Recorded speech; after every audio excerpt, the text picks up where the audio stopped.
morning, everyone. Good morning. Great to see you all here. You guys and ladies have been chosen among over 500 people to be here. And I'm just honored to be around you all. What I'm about to brief you on is something new. All that stuff you heard about Surviving Man, reality TV show and all that, it's part of a cover story. We needed to vet some great Americans to be here. Some Americans that are tough, who will put up with great challenges, who've got shooting experience, because we need to create a team to go on a mission. And we've asked you 32 to come here as part of a cover to present this mission to you. We have to save a life, okay? A life. Somebody who's going to be killed in just over a week from now. You're trusted Americans who've been chosen to be here to go on this mission. The reason the U.S. won't send in a military unit is because they don't want any involvement with this mission.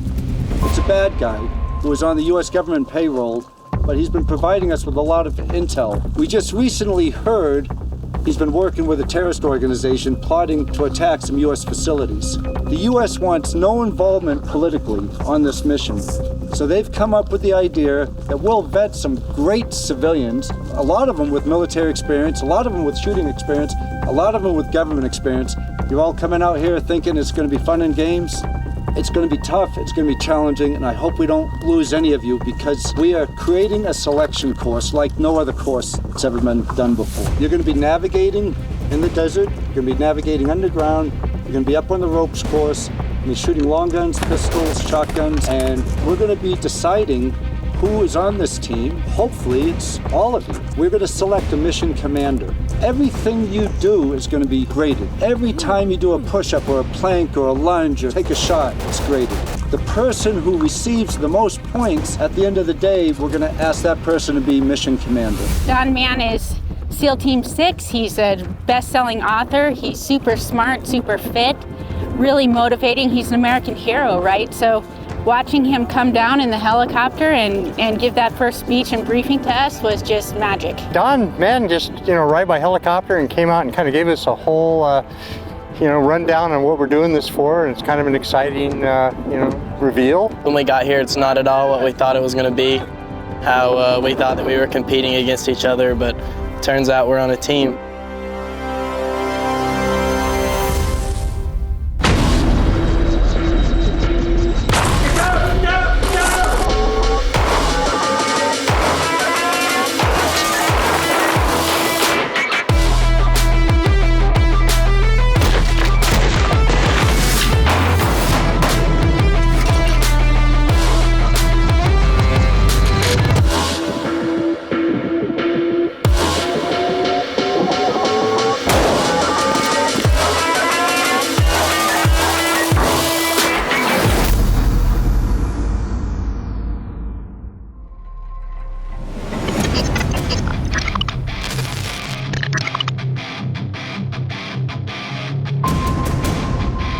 We're all here in this AO, this area of operation where the mission's going to take place. The U.S. does not want to send in a military unit to the AO for political reasons.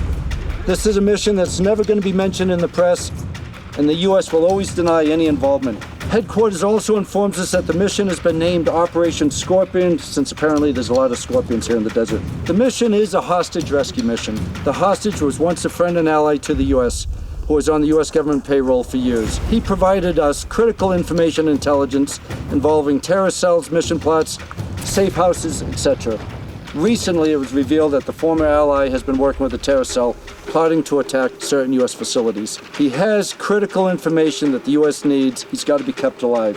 April 5th, the hostage was moved to a new location, a place called Tullyville. April 6th, chatter was heard. He's going to be executed within the week, and we got to get there before he's executed. To be as fair as possible, everything you do during this is going to be graded. So some of you have a lot of experience shooting, and you're going to be scoring really high up there. Some of you have a lot of experience in ropes. Some maybe more in navigation, some more in PT. Everybody's got a chance to prevail. The interim mission commander will be assigned at the end of each day, will be the person with the most points. Every morning, you'll get day's activities. That's where you'll hear what's happening next.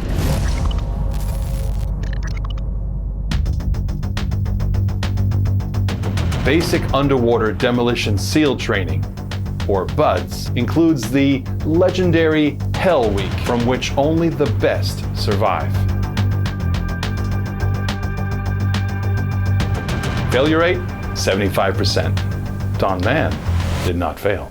A couple little things that we've adopted from the SEAL teams is if you hear the command drop, all that means is you have to go down in push-up position, knock out 25 good push-ups, or if you hear whistle. And I'd like to just try that out. Drop. All right, ready. Down, up, 2, down, up, 3, down, up, 4, down, up, 5, down, up, 6, down, up, 7, down, up, 8, down, up, 9, down, up, 10, down, up, down, up, down, up, down, up, down, up, down, up, down, up, down, up, 18, down, up, 19, down, up, 20. Recover. So I ask that you stay together as a team, try to get as many points as you can, pull your strengths together, and just identify your weaknesses. We all got weaknesses. I'm not going to quit. I'm going to be mentally strong, mentally unbreakable, and I'm going to drive through to the very end. I love this guy with the bunny. He's a homesteader and data analyst.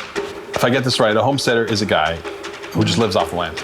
Okay. And he's not plugging into anything. If he wants to listen to the radio, he's got to pump up something or solar panel or something. Wow. It's just all doing it himself, right? Okay. That's a guy you want if there's a zombie apocalypse. Exactly. Hey, I'm John DaCosta from York, South Carolina. It is quite a bit different than South Carolina, that's for sure. There's a lot more sand. But this is going to be a lot of fun. I'm really excited to see what everyone else is going to do and see all the challenges that we're going to be put through.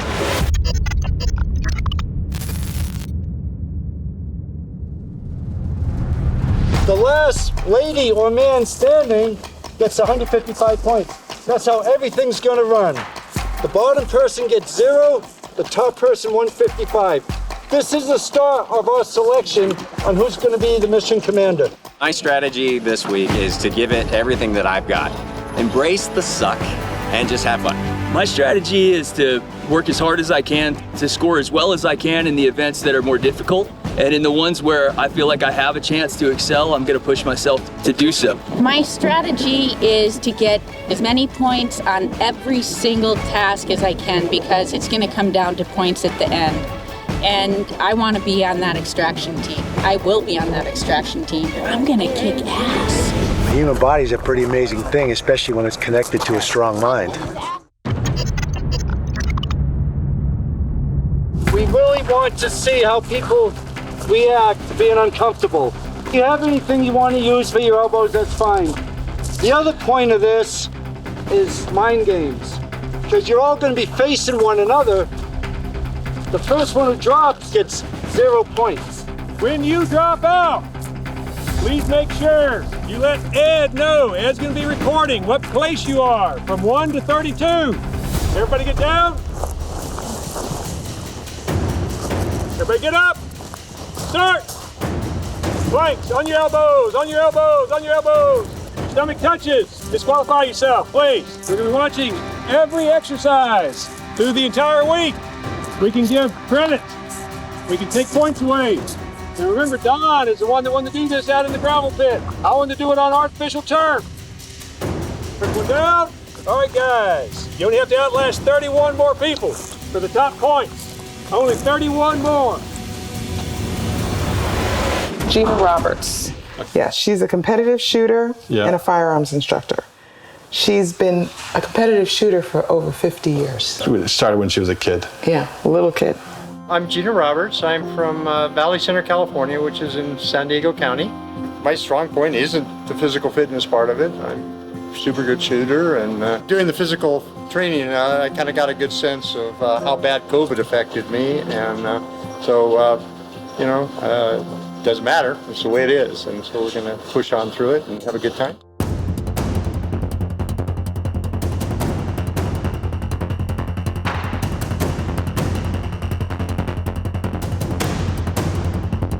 It's a long time to plank, that's what I'm thinking. Especially in the gravel. start to see when you start reaching that breaking point, you get that sewing machine leg, and there's no way to control it. It's pretty tough, and it takes a lot of mental fortitude. This is the morning warm-up. We're gonna do this every morning. That takes incredible core strength. These people still down on the ground. Going on 12 minutes? Yeah, I think so. Randy's a world-class athlete. He's been putting himself and others through this type of training for years. It's right here between the ears for most of this. I mean, sure, the body's going to start to hurt. You see the legs start to quiver and the body, the core start to quiver because it's definitely working your core. But the mind can overcome that pain. It just takes some fortitude for sure. The biggest challenge in the plank for me was the gravel. I actually pulled my boots out and put them on the ground so that way I could try and get some support. The hardest part about doing the planks here is the gravel on your elbows. That's the hardest part. I'm used to doing a 4.5 minute plank. I could only get 3 minutes out of this plank because my elbows were they were grinding into the rocks. This is Rick Shaw. He's an open water diving instructor and a helicopter pilot. He's a little older than some of the other competitors, but that's okay. He's been training for the last decade in defensive handgun scenarios. Make sure you're off the ground. If you're on the ground, you're going to a 0. Don't get disqualified because Randy's hair trigger on that I wouldn't want Randy upset with me, that's for sure. I wouldn't want Randy busting on me, that's for sure. I mean, I would want to do everything right so Randy wouldn't bust on me. Yeah, Randy could bust anybody he wants to. There's a couple people hanging in there. This just takes a lot of mental strength and, of course, a lot of core strength.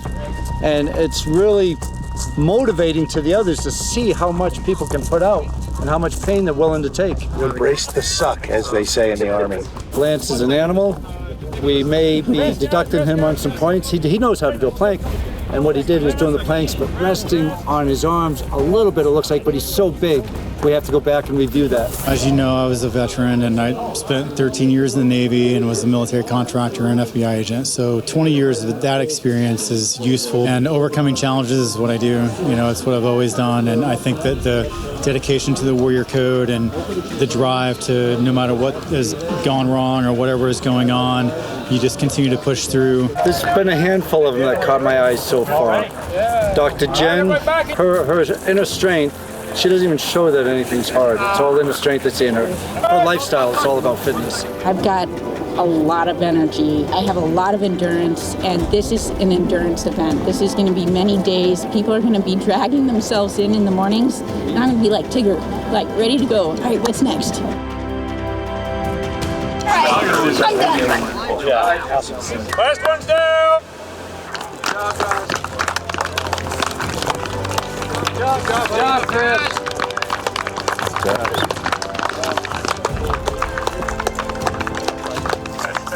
Gentleman who won the planks was just like a sleeper. Like, where did that come from? To me, it's all about the adventure and trying to test myself to see what I'm capable of. So the opportunity to go up against a SEAL Team 6 veteran and see where your skills match compared to someone like that, it's a great opportunity. So welcome to the fire. I'm the one with the liar. Feel it burning through your veins as we're walking through the flames, getting higher. Welcome to the fire. We see you counting department push-ups, and they're not good push-ups, and there's something like this. That person will receive a 0, and so will the counter. Okay? You're not here to help your partner by counting incorrect exercises. A proper push-up is gonna be your chest touching the ground, back up, and that's 1, and you count them out loud. 2, 3. This evolution is 2 minutes of as many perfect push-ups as you can do. Whenever we say drop or do push-ups, women have the option to be on their knees if they wish. That's up to them. Once you lay down on the ground, you're done. On your mark, set, go! All the way down, all the way up. 3. All the way up, all the way down. If you take a break into the up position, really rest.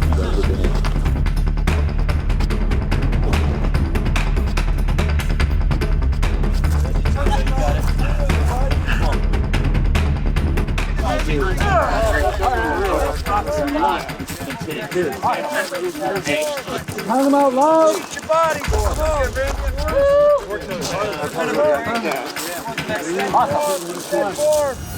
58. Here, give me 4 more. 59. Come on, push! Knock him out. You got this. Good work. Good job, brother. Good job.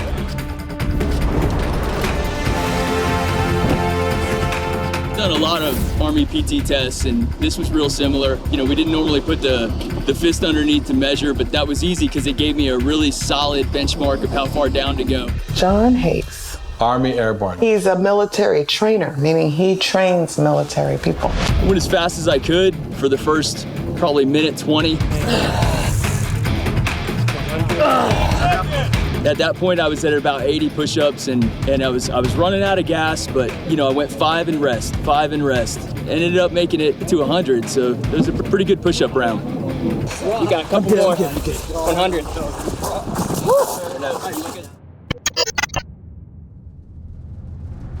What we're gonna do next are lunges, forward lunges, okay? Just consider it a warm-up for the run, okay? A lunge, just come down, touch your knee, come back up. Keep your hands wherever you want to. Down on your legs there. 1. Count them out loud. 2. Your partner's gonna count them once you stand back up. 3. 4. You've got 2 minutes. Count them out loud. 3. Right leg down, right leg down, right leg down. Yeah, just do not touch your legs. Do not touch your legs. You cannot push off with your legs. Well, doing a good job. This one seems to be a little easier. Legs are one of your stronger levers. Form is a little less of an issue. You're not working the core so much, which is where a lot of people's bodies let down, where they're not quite as strong normally. This is your physical readiness test. The only time you'll take this test.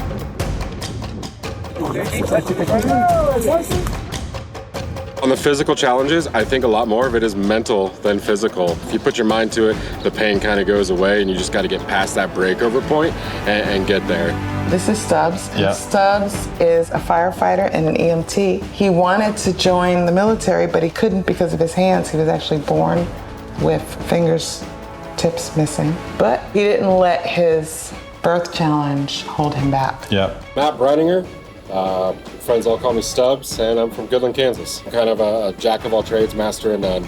So, you know, fire, rescue, EMS, shooting, you know, I kind of dabble in a little bit of everything. Left knee down, up. 1, 2. Just want to warm those legs up before the run. 30 seconds, finish strong. Good work. Come on, baby. Finish strong. Come on, finish strong. 3. 4. 1. That's it.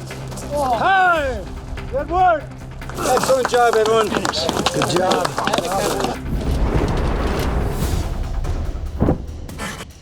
You have to stay focused, and I think that's one of the hardest things, especially as you're getting tired and fatigued. Every single task matters. It's all up here. Like, it hurts after a while. It hurts, and the pain doesn't get any worse. It just stays the same, and then it's not letting yourself give up because of the pain. Gotta embrace the grind. Steel versus steel. Iron sharpens I'm sorry, iron sharpens iron. Yeah. They said this morning that today was going to be the easiest run. I am not a runner. Fire guys don't run. So we'll see how that goes. Not looking forward to that part, but we'll get through it.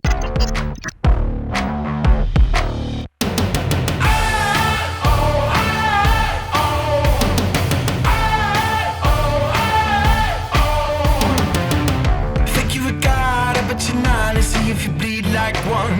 You call the shots, but that's all you got. I'm gonna call your bluff, 'cause something happens when you fan the flames.